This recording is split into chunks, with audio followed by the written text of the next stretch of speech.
اللہ مہاجر مکی رحمتullah علیہ کے خلفاء میں سے 2 خلیفہ ایسے گزرے ہیں کہ جنہیں اللہ رب العزت نے بہت اونچا مقام عطا کیا تھا۔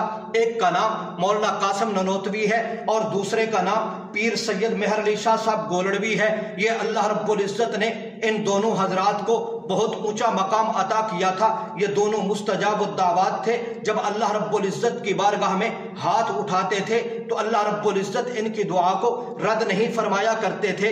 تو میں آپ حضرات کے سامنے ان دونوں حضرات کا ایک ایک واقعہ بیان کر کے اپنی گفتگو ختم کرنا چاہتا ہوں۔ سب سے پہلے پیر سید مہر علی شاہ صاحب گولڑوی رحمتullah علیہ کو لے لیجئے۔ یہ 1890 کی بات ہے۔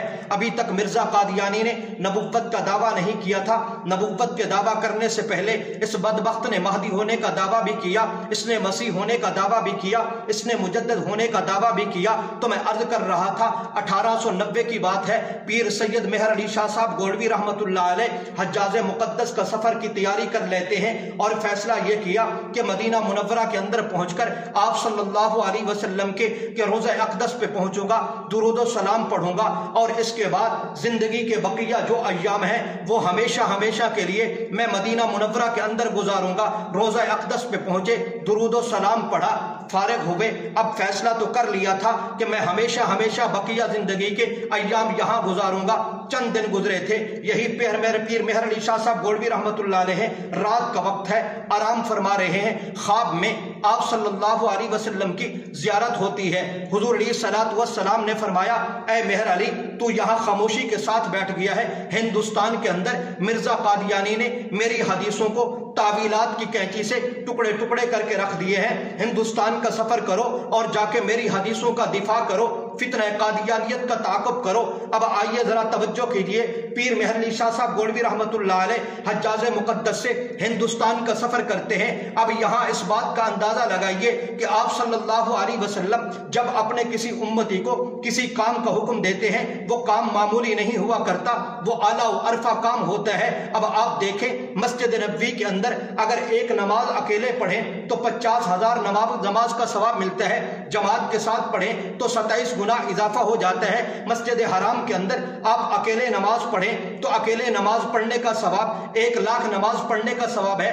جماعت کے ساتھ آپ نماز پڑھیں تو 27 لاکھ نماز پڑھنے کا اجر و ثواب ملتا ہے۔ اور حضرت عبداللہ ابن عمر رضی اللہ تعالیٰ عنہ آپ صلی اللہ علیہ وسلم کے صحابی ہیں، حضرت سیدنا عمر ابن خطاب رضی اللہ تعالیٰ عنہ کے بیٹے ہیں۔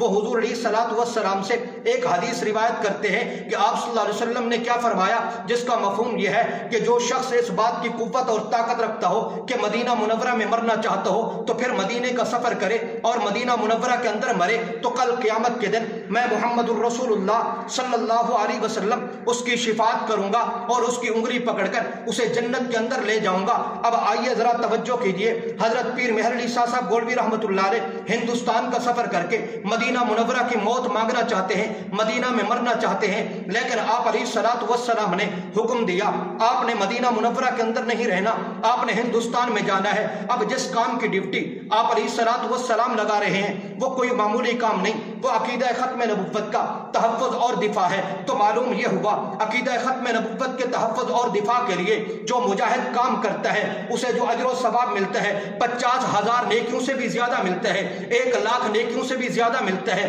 یعنی آپ حضرات دیکھیں، میں عرض کر رہا تھا پیر مہر علی شاہ صاحب گولڑوی رحمتullah علیہ ہندوستان کے اندر پہنچے، وقت گزرتا گیا، آخر کار مرزا قادیانی نے نبوت کا دعویٰ کیا۔ پیر مہر علی شاہ صاحب گولڑوی رحمتullah علیہ نے فتنہ قادیانیت کا تعاقب کیا، حتیٰ کہ ایک وقت ایسا بھی آیا حضرت پیر مہر علی شاہ صاحب گولڑوی رحمتullah علیہ مرزا قادیانی کے ساتھ بیٹھے ہوئے ہیں تو مرزا ملعون نے حضرت پیر مہر علی شاہ صاحب گولڑوی رحمتullah علیہ سے کہا کہ ایسا کرتے ہیں لاہور کی سرزمین پر شاہی مسجد کے اندر پہنچتے ہیں، تو بھی پہنچ جا، میں بھی پہنچ جاتا ہوں، وہاں تفسیر نویسی کا تحریری طور پر مقابلہ کرتے ہیں، تفسیر تو بھی اپنی لکھ، تفسیر میں بھی لکھتا ہوں، اور تفسیروں کو عوام کے اندر پھیلا دیتے ہیں۔ جس کی تفسیر شہرت حاصل کر جائے وہ شخص کامیاب ہے، جس کی تفسیر شہرت حاصل نہ کرے وہ کامیاب نہیں، وہ شخص جھوٹا ہے۔ حضرت پیر مہر علی شاہ صاحب گولڑوی رحمتullah علیہ کا جواب سنیے، فرماتے ہیں ممکن ہے تفسیروں کا مقابلہ کریں، فیصلہ نہ ہو سکے، ایسا کرتے ہیں کہ شاہی مسجد کے اندر تو بھی پہنچ جا،